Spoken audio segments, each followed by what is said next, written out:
I'm Samantha Hart. I'm 34. I'm sitting at the defense table in my own courtroom, thumb rubbing the red wool scarf in my lap. Across the aisle, my parents are laughing with their lawyer, already spending the $5.5 million they think they're about to steal from me. They don't recognize me. Then the bailiff speaks. All rise for the Honorable Judge Samantha Hart. They stand. I don't. I walk past them. Before you hear what they did, I need you as the jury. If your parents sold you for profit, would you forgive them or destroy them? Comment guilty or innocent now. The courtroom smelled like old paper, lemon polish, and fear. It always did. I'd presided over hundreds of hearings in this room, sentenced violent offenders, broken organized crime rings, watched men twice my size crumble under the weight of their own evidence. None of that prepared me for the sound of my mother laughing 10 feet away from me. Kevin and Karen Hart sat behind the plaintiff's table, shoulders relaxed, knees crossed, whispering into the ear of a sharply dressed attorney who kept nodding like this was already over. They looked confident, comfortable, entitled, like people who believed the law existed for them, not against them. Karen's laugh hit me first. It was the same tight, nasal laugh she used when she was pretending to enjoy something. The same laugh she'd used 30 years ago when she told me to count bags. The same laugh she used now while planning what she would do with my inheritance. I kept my head down, tracing the edge of the red scarf in my lap. The wool was softer now than it had been back then. Or maybe my skin had just toughened. Either way, it grounded me. Reminded me who I was before the robe, before the bench, before the silence learned how to obey me instead of the other way around. Across the aisle, Kevin leaned back in his chair and smiled. He didn't smile at me. He smiled at the future he thought he was about to buy. $5.5 million buys a lot of absolution if you think money erases memory. They didn't recognize me. Not as their daughter, not as a threat. To them, I was still a placeholder, a technicality, a signature standing between them and a check. They had no idea they were already standing in my courtroom. The bailiff adjusted his uniform and cleared his throat. All rise. Everyone stood.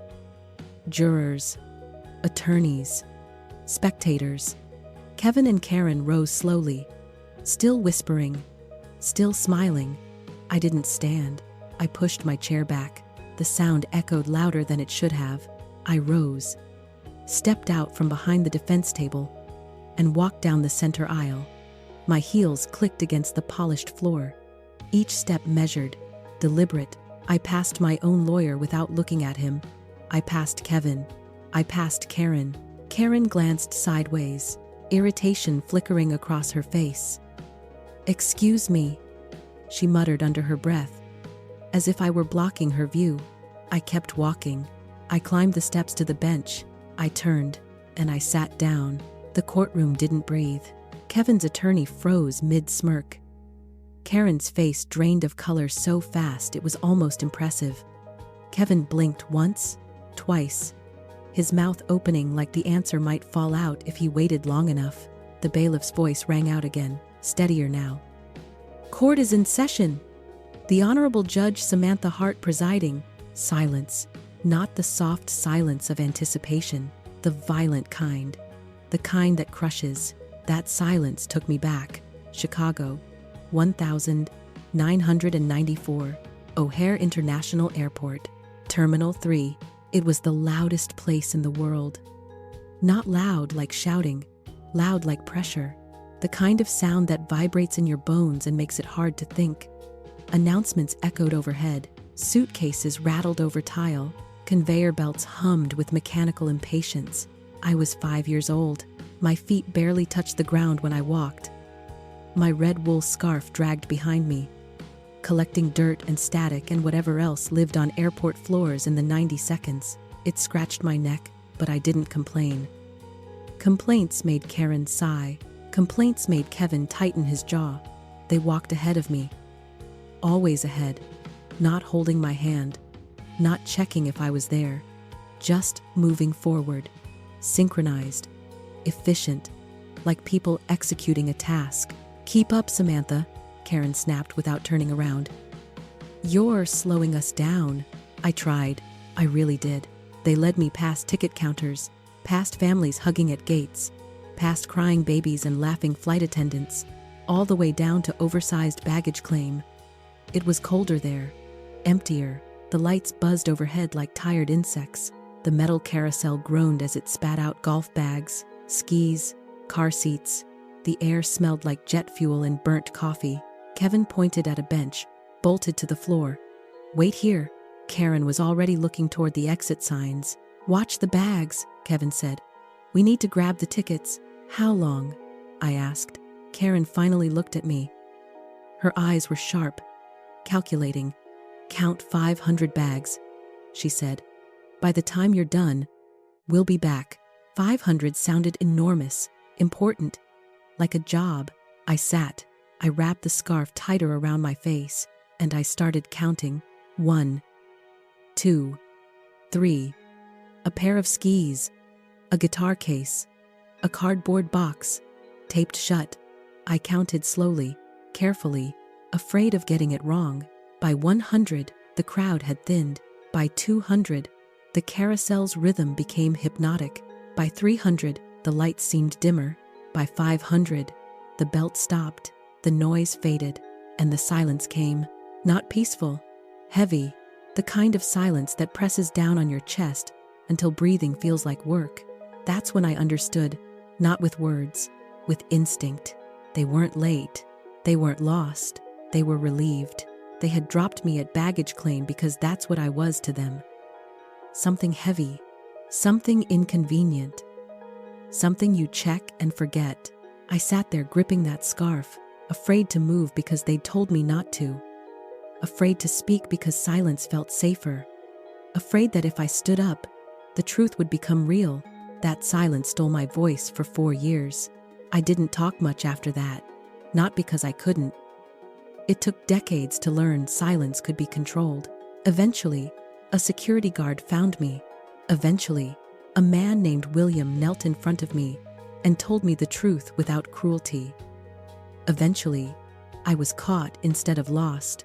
But Kevin and Karen, they walked away, and 30 years later, they walked back in.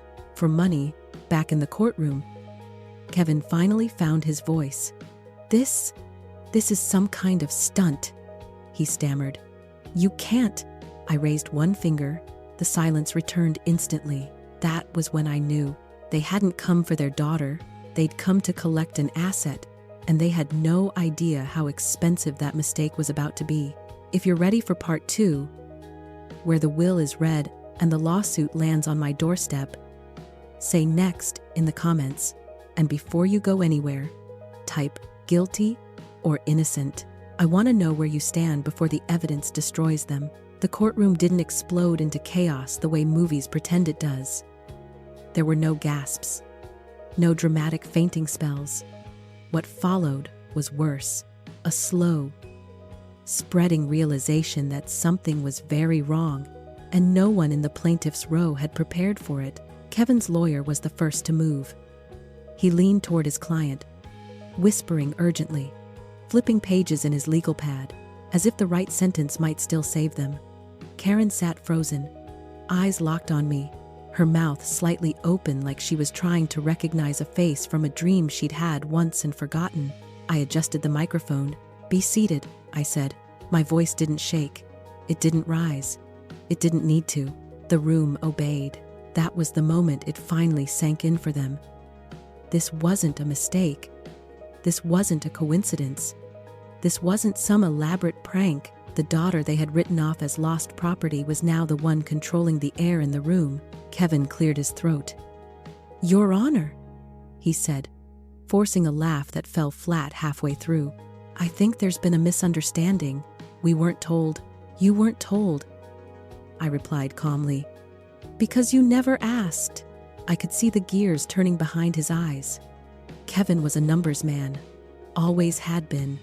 He understood transactions, leverage, outcomes. What he didn't understand was accountability. He thought everything could be renegotiated if you showed up late enough with the right paperwork. Karen finally found her voice. "Samantha," she said, ignoring the bench, ignoring the bailiff, ignoring every rule she'd never respected. "You didn't have to do this like this." That sentence told me everything. Not "you didn't have to do this. You didn't have to do this like this." Public, documented, permanent. I leaned back slightly in my chair. "Mrs. Hart," I said, deliberately, "you are represented by counsel. Address the court properly." Her face crumpled, just a little. The performance instinct kicked in.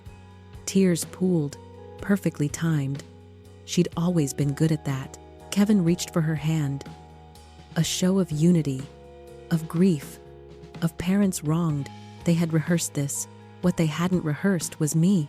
"Let's establish a few facts before we proceed," I said. "This is a civil action filed by Kevin and Karen Hart, alleging fraudulent custody, estate theft, and unlawful influence. You are seeking damages in the amount of $5.5 million plus property transfer. Is that correct?" Their attorney nodded quickly. "Yes, Your Honor.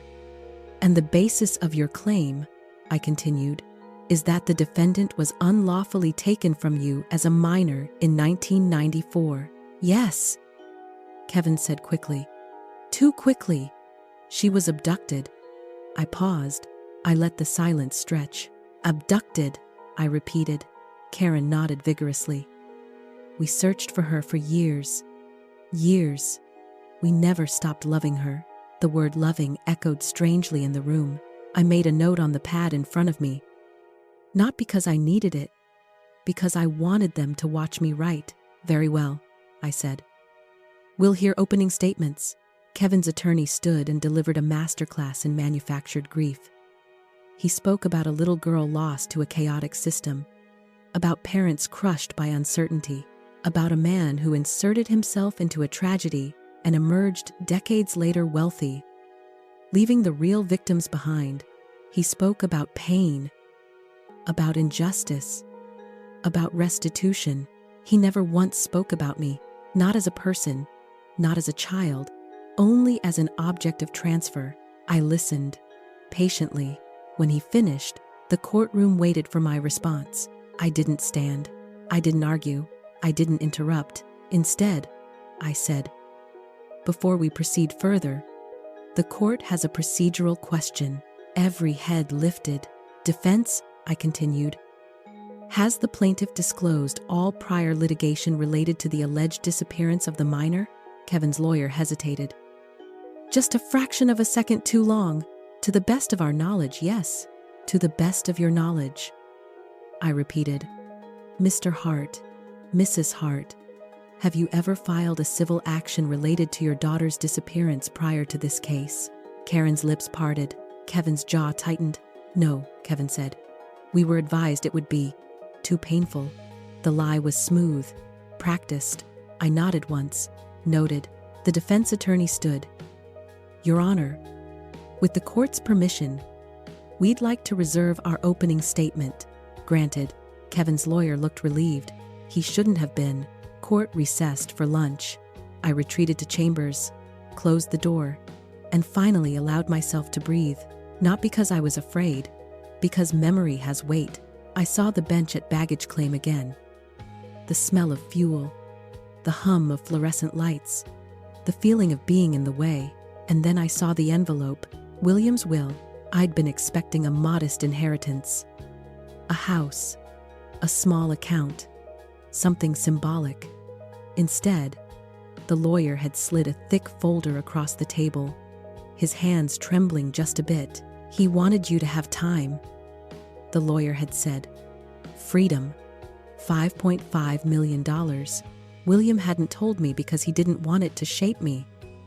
He wanted me to become something without it first. He succeeded. But money has a way of calling parasites out of the walls. The lawsuit had arrived 2 days after the news broke. No warning, no letter, just a process server at my door, like I was a criminal. I remembered standing there holding the complaint, reading words like kidnapping and theft and wrongful custody, and feeling something inside me go very still. Not fear, focus. That was when I stopped being a daughter and became a case. Back in chambers, I checked the time. I had exactly 27 minutes before court resumed.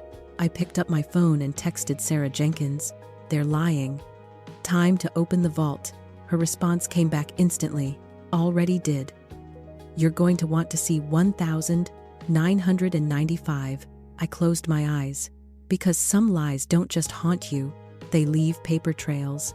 When court resumed, I took my seat and looked directly at Kevin and Karen. "Defense," I said. "You may proceed." My attorney stood, and the war officially began. "If you want part 3, where the 1,995 airline lawsuit is unearthed and the affidavit changes everything, type next. And don't forget to drop guilty or innocent if you're still pretending they deserve mercy." My attorney didn't begin with drama. He didn't raise his voice or pace in front of the jury. He simply walked to the podium, placed a single manila folder on its surface, and let his hand rest there, as if the weight of it mattered. "Ladies and gentlemen," he began, "this case is not about emotion. It's about records." Kevin shifted in his seat. Karen dabbed her eyes with a tissue she'd brought, folded and ready, like a prop, waiting for its cue. "We were told," my attorney continued, "that the plaintiffs never pursued legal action after their daughter's disappearance, that the pain was too great, that they chose silence." He opened the folder. "That statement is false." A murmur rippled through the courtroom. Not loud, curious, the dangerous kind of attention. "On December 12th, 1,995, my attorney said, "Kevin and Karen Hart filed a civil action against American Continental Airlines in Cook County." Kevin's head snapped up. Karen froze completely. My attorney held up a document, turning slightly so the jury could see the seal. "This is the docket record. Case number 95C V11842. Hart versus American Continental Airlines." Karen's attorney stood abruptly. "Objection. Relevance. Overruled," I said without hesitation. "Proceed." My attorney nodded once. "Thank you, Your Honor." He turned back to the jury. "In this lawsuit, the plaintiffs alleged that they entrusted their daughter to airline personnel for an unaccompanied minor flight. They claimed negligence. They claimed emotional distress. They claimed loss." Kevin's lawyer leaned in toward him, whispering furiously now. "And the airline," my attorney continued, "chose to settle, quietly, out of court." He paused. The settlement amount was $450,000. The number landed like a dropped plate. Karen gasped. "A real one this time." Kevin's face went pale. My attorney didn't stop. "In exchange for that money," he said, lifting another document, "the plaintiff signed an affidavit." He handed copies to the bailiff, who distributed them to the jury. "This affidavit," my attorney said calmly, "contains a sworn statement." He waited. "Let them read." I watched Karen's eyes scan the page. I watched the moment recognition hit, the moment she realized the lie she'd buried 30 years ago had just clawed its way back into daylight. My attorney spoke again, his voice steady. Quote, "We, the parents, acknowledge that the minor child, Samantha Hart, is presumed deceased. We accept this settlement as full and final compensation for the wrongful death and loss of our child." End quote. The courtroom went silent, not the polite silence of procedure, the heavy one, the one that presses down on your ears. Kevin shook his head violently. That's not what it means, Mr. Hart," I said evenly. "You will not speak unless addressed." Karen's shoulders began to tremble. My attorney wasn't finished. "The affidavit further states that the plaintiffs absolved the airline of all future liability," he said, "meaning, legally, they accepted payment for the death of their daughter." He let that sink in, "which brings us to the problem," he continued. "If Samantha Hart was legally declared deceased in 1995, then Kevin and Karen Hart no longer had parental rights. And more importantly, They no longer have standing to sue. Kevin's lawyer stood again, sweating now. Your Honor, this is outrageous. My clients were misled by counsel at the time. Misled into declaring their child dead? I asked. He faltered. Karen let out a sob, loud, performative. We didn't know she was alive, she cried. We thought she was gone forever. I leaned forward. Mrs. Hart, I said, my voice low and precise. Did you believe your daughter was dead when you accepted the settlement? She nodded frantically. Yes, and yet, I continued, you are now claiming she was kidnapped and alive the entire time. Karen's mouth opened, closed. Kevin slammed his fist on the table. This is a technicality. No, I said. It's perjury. Kevin's lawyer sank back into his chair. The trap was complete. Either they lied then, or they were lying now. There was no version of reality where they were innocent. My attorney stepped aside. At this time, Your Honor, the defense calls its first witness. He looked toward the doors. The defense calls Megan Hart, Karen screamed. It wasn't loud at first. It was a strangled, broken sound pulled straight from her chest. No, you can't. Kevin stood up. She has no right. Sit down, I said sharply. Megan walked in slowly. I hadn't seen her since the hallway outside Chambers weeks earlier. She looked smaller in the courtroom, like the space itself was pressing down on her. But her eyes were steady. She didn't look at Kevin. She didn't look at Karen. She looked at me, and in that moment, I understood something that hurt more than anything they'd done. She hadn't been spared. She'd been sacrificed. Megan took the stand and raised her right hand. Her voice shook when she swore the oath, but she didn't cry. My name is Megan Hart, she said. I'm the plaintiff's daughter. A ripple ran through the gallery. My attorney approached gently. Megan, can you describe what it was like growing up in the Hart household? She took a breath. Long, heavy. It was like living in a museum, she said. Everything was frozen in time. Kevin whispered. Stop. She didn't. My sister Samantha was everywhere. Megan continued. In stories, in sermons, in excuses. But she wasn't a person. She was a symbol. Karen buried her face in her hands. They used her, Megan said. Whenever they needed money, sympathy, attention. My attorney nodded. Did they ever search for her? Megan laughed.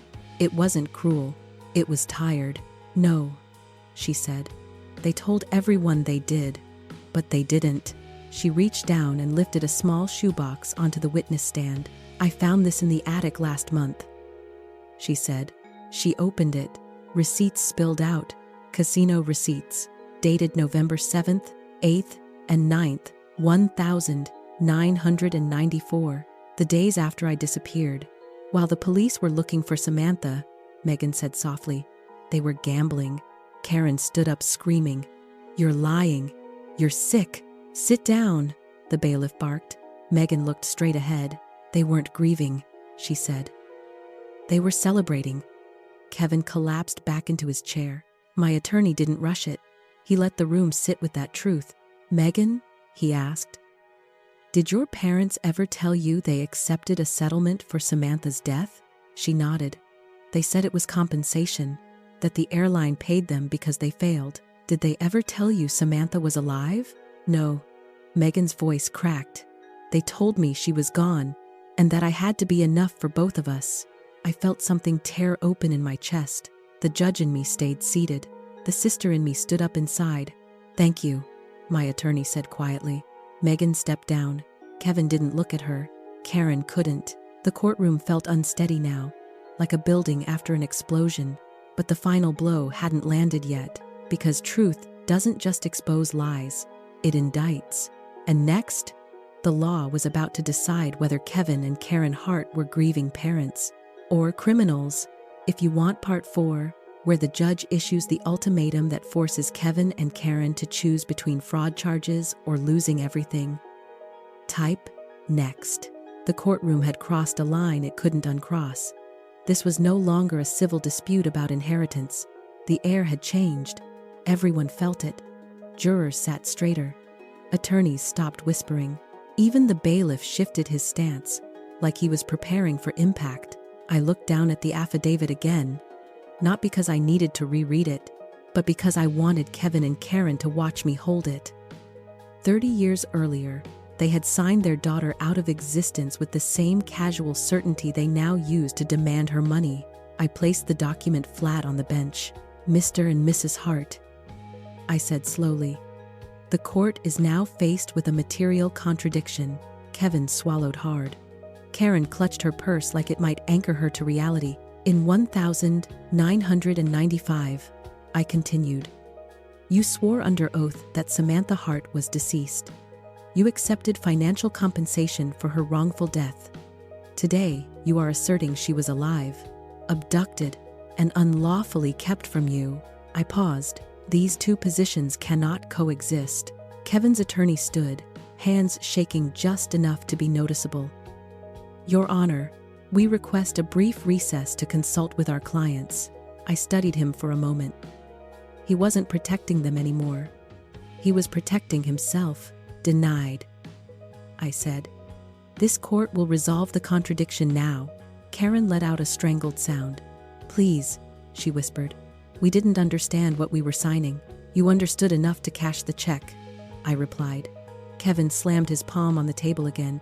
"You can't do this. You're biased." The word hung in the air. I leaned forward. "Mr. Hart," I said evenly, "you are currently accusing a sitting judge of judicial misconduct in open court. I strongly advise you to stop speaking." He did. The silence that followed was different from before. This wasn't shock. This was inevitability. "The court will make this clear," I continued.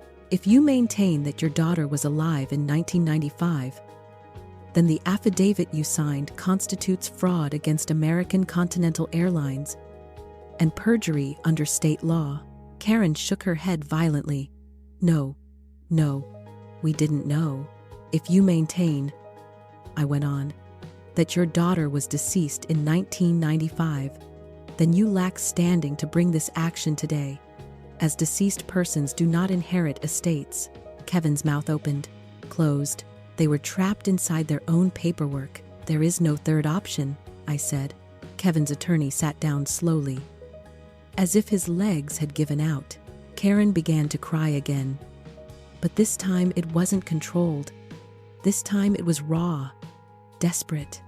The sound of someone realizing the story they'd been living inside had just collapsed. "I was 5 years old," I said quietly, and every head in the room turned toward me. "When you left me at O'Hare," Karen's sobbing stopped. "You didn't lose me," I continued. "You liquidated me." Kevin looked up, eyes wild. "We were scared. We were broke. You were greedy," I said. "And you thought no one would ever check the math." I let that settle. Then I delivered the ruling, based on the sworn affidavit from 1995. I said, "This court finds that Kevin and Karen Hart knowingly represented their daughter as deceased for financial gain. As such, they have no legal standing to pursue claims related to her estate." Kevin's lawyer closed his briefcase. "Furthermore," I added, "the court finds probable cause to believe that the plaintiffs committed perjury in these proceedings." Karen screamed my name. The bailiff stepped forward. "This case is dismissed with prejudice," I said. "The plaintiffs are barred from refiling. Bailiff, please escort Kevin and Karen Hart from the courtroom." Kevin stood, shaking. "You think this makes you righteous?" he snarled. "You think money and a robe erase what you are?" I looked at him calmly. "No," I said. "The truth did that." As the bailiff moved in, Karen collapsed into hysterics, clawing at her husband's sleeve. "Don't let them take us," she cried. "Please." I turned away. I had spent a lifetime learning not to look back. Court adjourned. The gavel fell. It sounded like a door slamming shut. Outside the courtroom, reporters swarmed. Microphones, cameras, shouting questions. I walked past them without stopping. That story was already written. The one that mattered was happening somewhere quieter. In a small holding room down the hall, Megan sat alone, her hands folded in her lap. She looked up when I entered. For a long moment, neither of us spoke. Then she said, "I thought you hated me." I shook my head. "I thought you were the lucky one." We both let out a breath we'd been holding for decades. "They never deserved either of us," she said. "No," I replied. "They didn't." That night, as I sat alone in my apartment, the red scarf folded neatly on the table, I realized something that surprised me. I didn't feel victorious. I felt finished. Justice hadn't been loud. It hadn't been cruel. It had been precise. And it wasn't done yet. Because civil court had closed one door, criminal court was about to open another. Criminal justice doesn't arrive with drama. It arrives with paperwork. 3 weeks after the civil case was dismissed, the district attorney's office filed formal charges. No press conference. No spectacle. Just a quiet docket entry that carried more weight than any headline Kevin and Karen had ever chased. State of Illinois versus Kevin Hart and Karen Hart. Charges: perjury, fraud, false statements under oath. I read the filing alone in my chambers. Door closed. Lights dimmed. Not because I was afraid of what it said, but because I needed to separate who I was from what I felt. Judges don't get to process emotions in public. We process them in silence, then we move forward. Kevin and Karen didn't call me after the indictment. They didn't try to apologize. They didn't ask for forgiveness. That told me everything I needed to know. People who regret their actions reach out. People who regret getting caught look for exits. Their lawyer resigned within 48 hours. The criminal defense attorney they hired next charged them by the hour. No discounts, no sympathy. That's the difference between grief and guilt. The legal system knows which one it's dealing with. The arraignment was set for a Monday morning. I didn't attend. I didn't need to. I'd already seen them stripped of illusion. The rest was process. But Megan went. She told me later what it looked like. Kevin had aged 10 years in 3 weeks. His shoulders sagged. His suit didn't fit right anymore. Karen wore the same coat she'd worn to civil court, like armor she thought might still work. It didn't. When the charges were read aloud, Karen cried again, loudly, publicly. The same performance she'd relied on her entire life. This time, no one leaned forward. No one rushed to comfort her. No one believed it. The judge set bail. Not high, not low, just enough to hurt. That's when it hit them. This wasn't a misunderstanding. This wasn't a family issue. This was a criminal record in the making. Mugshots, fingerprints, permanent ink on permanent files.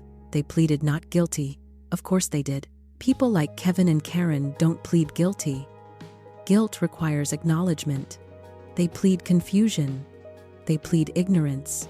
They plead victimhood. They pled exactly what they always had. The state's case was simple, brutal, clean. They had sworn, under oath, that their daughter was deceased. They had accepted money for that claim. They had later sworn, under oath, that she was alive and stolen. You don't need emotion to prosecute that. You need dates, documents, signatures. The affidavit was enough to bury them, but the state went further. They subpoenaed bank records from the mid-90s, casino withdrawals, wire transfers, property purchases. That's when the story got uglier. The $450,000 settlement hadn't gone to search efforts, or investigators, or memorial foundations. It went to cash withdrawals, gambling debts, a down payment on a lake house they couldn't afford to maintain.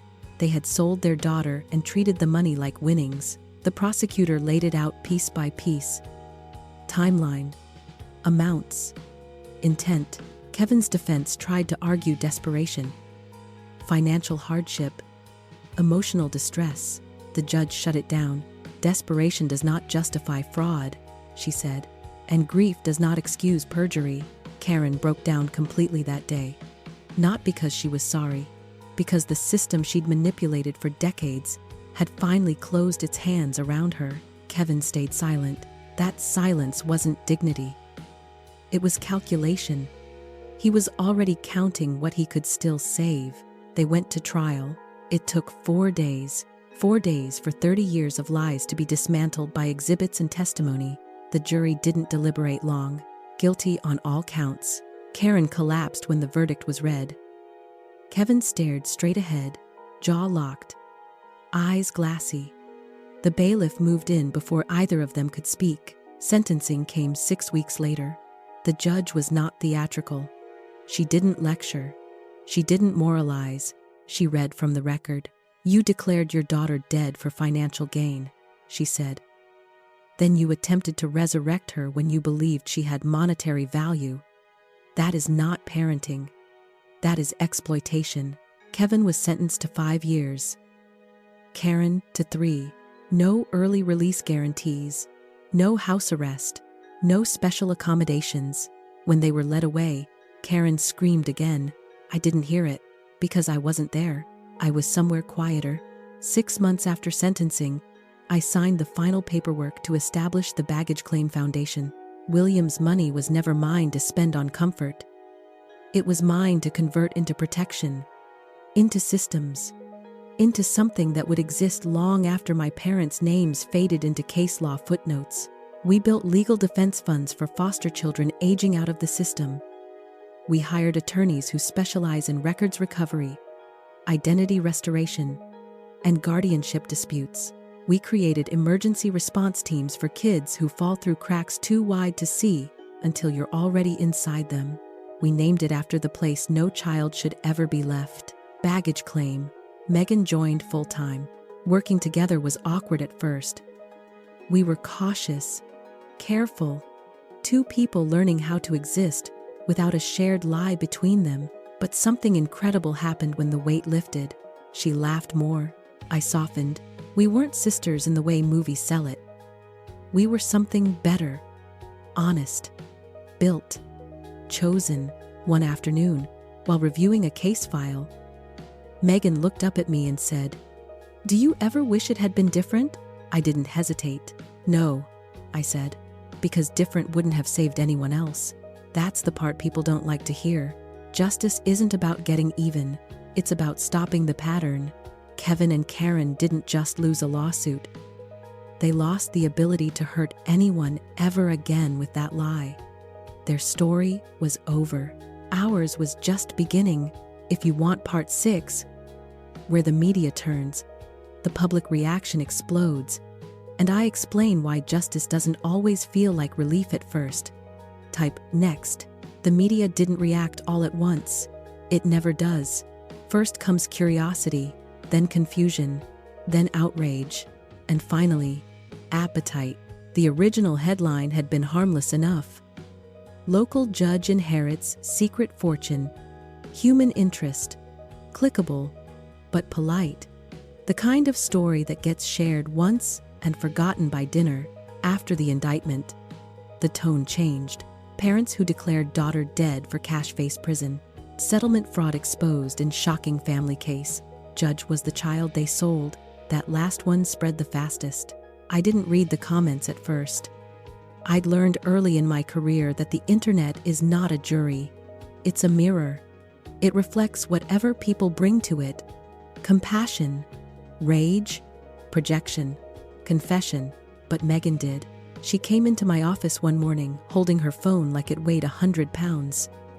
"People are arguing about you," she said. "About justice or forgiveness?" I asked. "About whether you went too far." I smiled, not because it was funny, because it was inevitable. There is always a moment when society decides the victim has won too much. When accountability starts to feel uncomfortable. When consequences begin to look like cruelty to people who've never been on the receiving end of exploitation. Kevin and Karen's old church released a statement calling the situation tragic on all sides.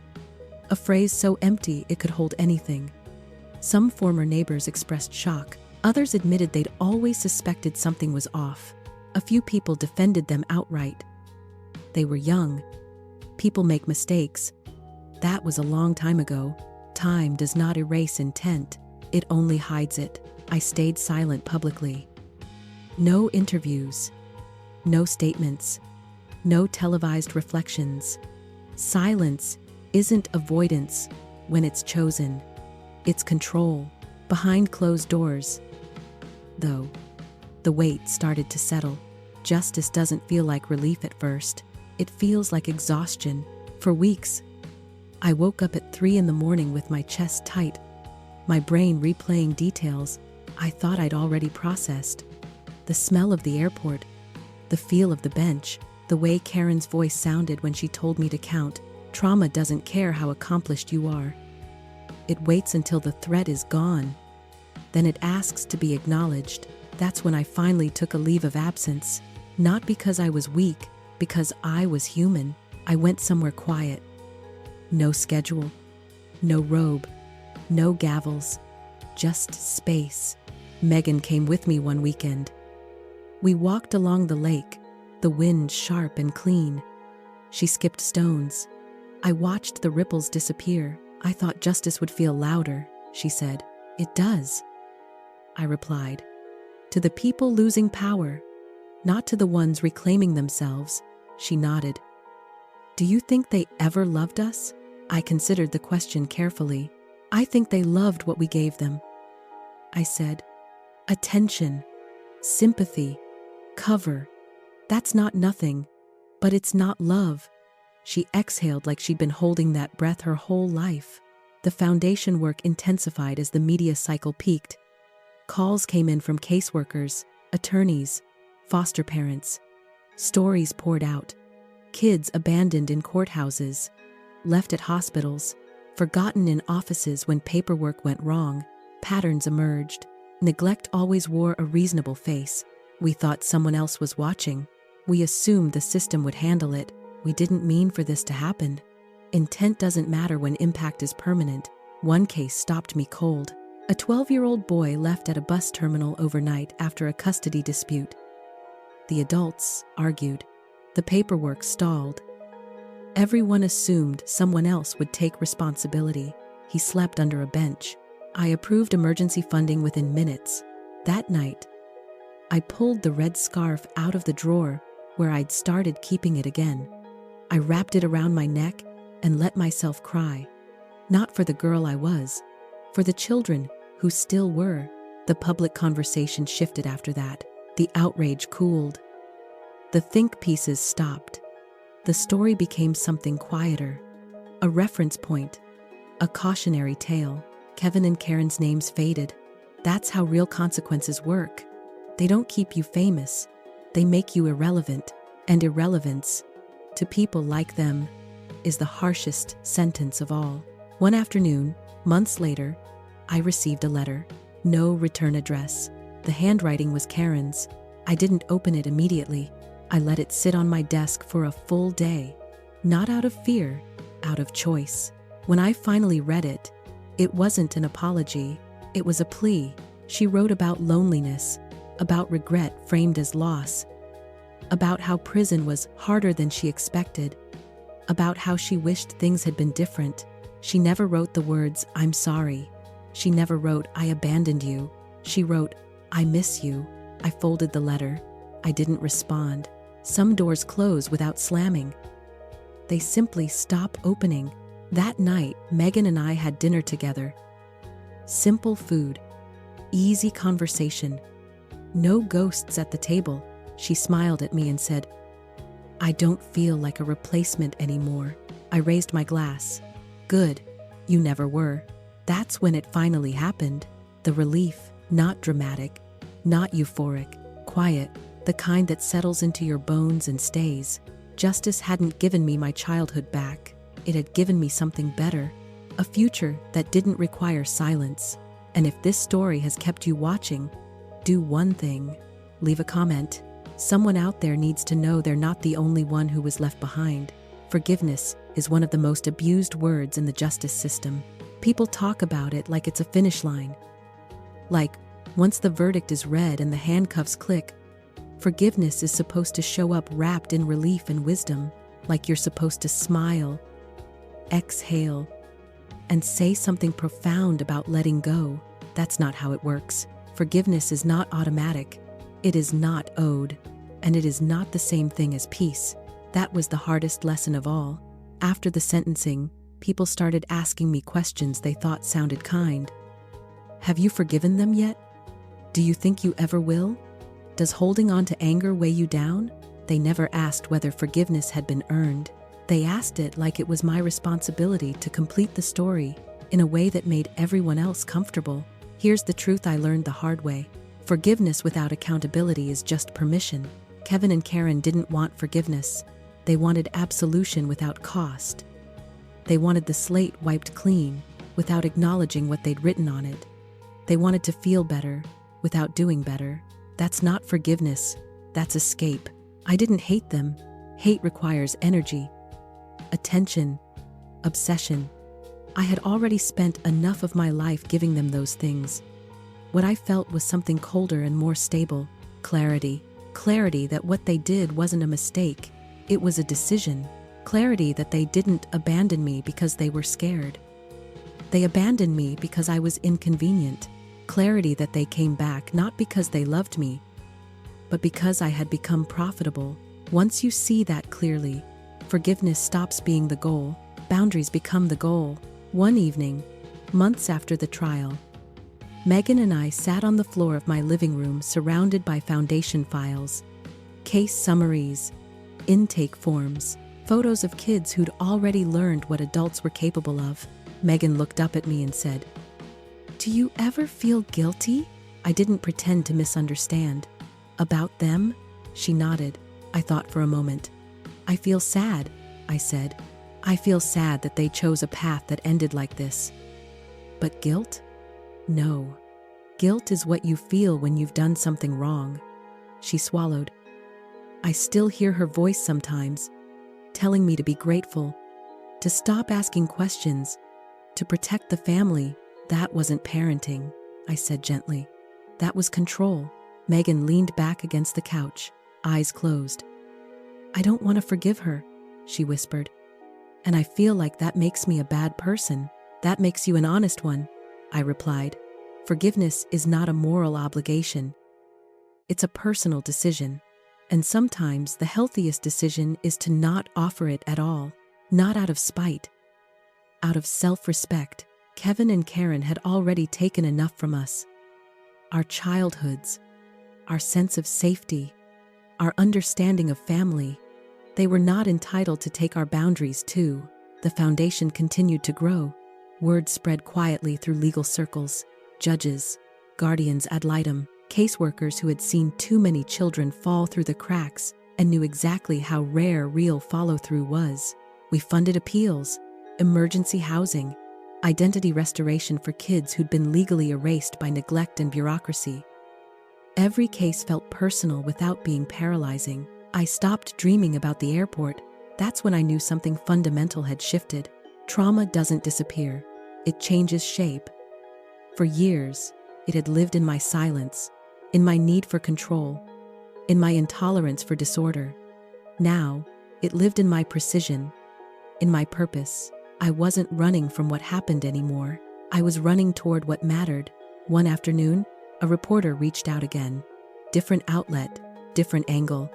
She wanted to ask about forgiveness, about reconciliation, about whether I'd ever visit my parents in prison. I declined the interview. Instead, I sent her one sentence. "Justice is not about reconciliation, it's about protection." She didn't publish it. It didn't fit the narrative she wanted. That was fine. Not every truth is meant for headlines. Megan got a letter around the same time. From Karen. Similar handwriting, same tone, less self-pity, more fear. Prison had stripped away some of the performance. Megan read it, then she handed it to me. "What should I do?" she asked. I gave it back to her. "Whatever keeps you safe." She thought about it for a long time. Then she folded the letter and put it in a drawer, not to respond, not to save, just to acknowledge it existed. That's what forgiveness looked like for her. Not erasure, not reconciliation. Recognition without access. For me, forgiveness came in a different form. It came in the moment I realized I no longer needed Kevin and Karen to understand what they'd done. It came in the absence of the need to be seen by them. It came when their names stopped tightening my chest. Forgiveness, I learned, is not about releasing them. It's about releasing yourself from the hope that they'll ever be different. And once you do that, something remarkable happens. You get your life back. And if any part of this feels uncomfortably familiar, don't scroll away. Leave a comment. Silence only protects the people who caused it. Closure doesn't arrive like a movie ending. There's no swell of music, no final speech that ties everything into a neat moral bow. Closure arrives quietly, months later, in moments so ordinary, you almost miss them. For me, it arrived in a grocery store. I was standing in the cereal aisle, comparing prices, when I realized my shoulders weren't tense. No scanning exits, no bracing for confrontation, no internal rehearsal of what I'd say if someone from my past appeared out of nowhere. My body was just present. That's when I understood something important. The case was over long before my nervous system caught up. We talk about closure like it's intellectual. Like once the facts are laid out and justice is served, the mind flips a switch and moves on. But the body keeps its own records, and it closes files on its own schedule. The first year after the trial was strange. Not dramatic, hollow in places. The kind of emptiness that shows up when a long-running threat disappears and your system doesn't know what to do with the extra space. For decades, a part of me had been on watch, listening, calculating, preparing. When Kevin and Karen were sentenced, that part didn't celebrate. It stood there, confused, asking, "What now?" So I let life answer that question slowly. The foundation expanded into 3 states. We partnered with juvenile courts to flag high-risk abandonment cases early. We trained public defenders to recognize coercive family narratives. We paid for things that never make headlines but change outcomes. Filing fees, emergency travel, replacement documents for kids whose identities had been mishandled or erased. Paperwork saves lives more often than people admit. Megan found her footing in a way that still amazes me. She stopped apologizing for existing. She stopped shrinking her voice in meetings. One afternoon, I overheard her on the phone, advocating for a teenager who'd been bounced between placements like luggage. Her tone was calm, unmovable, familiar. She caught me listening and smiled. I learned from the best. That hit harder than any verdict. We didn't become inseparable sisters overnight. That's not how trust works when it's been starved. But we became consistent, honest, safe, and that was better. Kevin and Karen faded into the background the way people do when they lose the audience they were performing for. Updates came through court notices at first, appeals denied, motions rejected. Eventually, nothing. No letters, no calls, no attempts to reframe the story. The silence this time wasn't weaponized. It was final. One afternoon, I visited William's grave. No flowers, just presents. The red scarf was folded over my arm. I hadn't planned to bring it. I just found myself reaching for it before I left the house. I used it, I said out loud, feeling slightly ridiculous and completely sincere. I did what you meant for me to do with it. There was no answer, but I didn't need one. That's another lie people tell about closure, that it requires a response. Sometimes, it just requires acknowledgement. As the years passed, the story became something I told less often, not because it hurt, but because it stopped defining the shape of my days. New challenges replaced old ones, different stakes, healthier conflicts. I started mentoring young attorneys who came from unstable homes. Not formally, just quietly, letting them see someone who had survived and didn't turn bitter. That mattered more than speeches ever could. Every so often, someone would recognize me, ask if I was that judge, ask how I managed to be so calm through everything. I always gave the same answer. I wasn't calm, I said. I was prepared. Preparation is what abusers never expect. They rely on chaos, on emotion, on confusion. When you meet them with clarity and records, they collapse. That's the lesson I wish someone had told me sooner. Closure isn't forgiving the people who hurt you. It's outgrowing the version of yourself they needed you to stay. The red scarf eventually moved from my drawer to the coat rack. Not as armor, not as a reminder, just an accessory. A piece of fabric that no longer carried the weight of survival. One morning, I left it behind by accident. I didn't turn back for it. And that's when I knew the story was almost finished. If you're ready for part 9, where I explain what justice actually looks like years later, and why winning doesn't always feel the way people think it will, type next. And if this story has kept you watching, say something. The algorithm rewards voices that stay present until the end. Winning is overrated.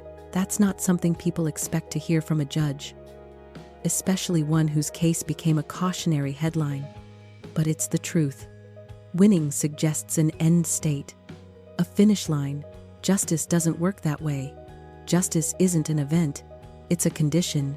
Years later, people still ask me what it felt like to win. They imagine a moment of triumph, a release, some cinematic satisfaction where everything finally balances out. What I tell them is this: winning didn't feel like anything, and that's how I knew it was real. The day Kevin and Karen were transferred to state custody, I was in chambers reviewing motions like any other Tuesday. No special calendar, no pause. I signed orders. I denied continuances. I upheld precedent. The system kept moving, because that's what systems do when they're functioning correctly. That ordinariness mattered more than any applause ever could. Abuse thrives on spectacle, on chaos, on attention. Justice starves it by returning things to scale. I stopped being the judge with the story about a year after the trial. New cases replaced old ones. New scandals took the oxygen. That's not cruelty. That's health. A system that obsesses is a system that's broken. The foundation outlived the story. That was the real victory. 3 years in, baggage claim no longer needed my daily oversight. We had directors, regional leads, an intake system that flagged abandonment risks automatically. We were preventing cases instead of reacting to them. That's what justice looks like when it's working quietly. Megan moved into a leadership role and didn't ask permission first. I noticed because she stopped seeking approval. She made decisions. She backed them. She owned outcomes. One afternoon, after a long board meeting, she said, "I don't think about them anymore." Neither did I. That realization landed gently. No fanfare, no guilt, just truth. When people talk about closure, they usually mean emotional resolution. They want to feel something decisive, anger evaporating, forgiveness blooming, tears drying in a way that signals the lesson is complete. That's not what happens. What happens is boredom. You get bored of the story that once consumed you. You stop replaying it. Stop correcting it in your head. Stop imagining alternate endings where you say the perfect thing at the perfect time. The narrative loses tension, loses gravity. That's closure. Kevin and Karen didn't haunt my dreams because they stopped being relevant to my present. They didn't earn forgiveness. They didn't earn reconciliation. They earned consequences. And consequences don't require your emotional participation. That distinction saved me. There was one moment, years later, when I tested it. I was reviewing an appeal file late one evening when I noticed the surname, Hart. Different people, different case, but the name hit anyway. I waited for the familiar tightening, the flare, the reflex. Nothing came. That's when I understood that justice doesn't restore what was taken. It prevents repetition. I didn't get my childhood back. I got a future where no one could sell me again. That's enough. People sometimes ask why I never wrote a book, never monetized the story, never turned it into a speaking tour. The answer is simple. I didn't want to live inside it. Stories are powerful, but they can also become cages. You perform the same pain over and over until it stops being yours and starts belonging to the audience. I refused that trade. The work mattered more. The The quiet mattered more. The ability to walk into any room without wondering who I needed to be to survive mattered more. I kept judging cases. I kept applying the law evenly. And every so often, when a child welfare case crossed my desk, I paid closer attention, asked harder questions, pushed back on convenient assumptions, not because of my past, because of my responsibility. Justice, I learned, is not personal, but it is informed. If there's one thing I wish people understood, it's this. Justice doesn't mean you stop feeling pain. It means the pain stops making decisions for you. That's the shift. That's the work. And that's what no one tells you when they're cheering from the outside. And if you've stayed this far, don't disappear now. Comment something. Finishing the story matters more than starting it. This story was never about revenge. I know that's not what people expect to hear at the end. They want a final punishment, a moral victory lap, a moment where I say Kevin and Karen got what they deserved and the balance of the universe snapped back into place. That's not how it felt. What actually happened was quieter, heavier, and far more permanent. This story was about ownership. For most of my life, my story belonged to other people. My parents told it first. Then the system told it. Then strangers tried to tell it for me. Everyone had a version. Everyone had an angle. Everyone decided who I was, based on where I'd been left. A lost child, a tragic case, a miracle survivor, a lucky judge. None of those were wrong. None of them were complete. The moment I sat behind the bench and heard the bailiff say my name, something fundamental shifted. Not because I had power over Kevin and Karen, but because for the first time, I had authorship. I wasn't reacting anymore. I wasn't explaining. I wasn't justifying my existence to people who'd already decided my worth. I was stating facts. That's the difference between survival and sovereignty. People ask me now, usually quietly, usually when no one else is around, do you ever think about them? The honest answer is yes, but not the way you think. I don't think about what they did. I think about what they failed to do. They failed to protect. They failed to stay. They failed to love without conditions. And that failure shaped two very different outcomes. They became people who chased shortcuts and collapsed under scrutiny. I became someone who learned that structure is safety, truth is leverage, and silence can be sharpened into a blade. They thought abandoning me erased responsibility. It didn't. It delayed it. That's something the world doesn't like to admit. Accountability doesn't expire just because time passes. It waits. It collects interest. And eventually, it demands payment. When Kevin and Karen tried to sue me, they weren't just greedy. They were careless. They forgot that systems remember, that paper outlives lies, that signatures don't dissolve just because you wish they would. They thought I was still 5 years old, still counting bags, still waiting for them to come back. That was their fatal error. I wasn't waiting. I was building. The red scarf sits in my closet now, not framed, not preserved like an artifact, just folded among other things I wear, and sometimes don't. It doesn't define me anymore. It doesn't protect me. It doesn't wound me. It's just a reminder that meaning changes. The same object that once represented abandonment now represents continuity. Proof that I survived long enough to decide what it meant. That's what justice actually gave me. Not closure, not forgiveness, not revenge, choice. I chose to stop explaining myself. I chose to stop negotiating with people who mistook access for entitlement.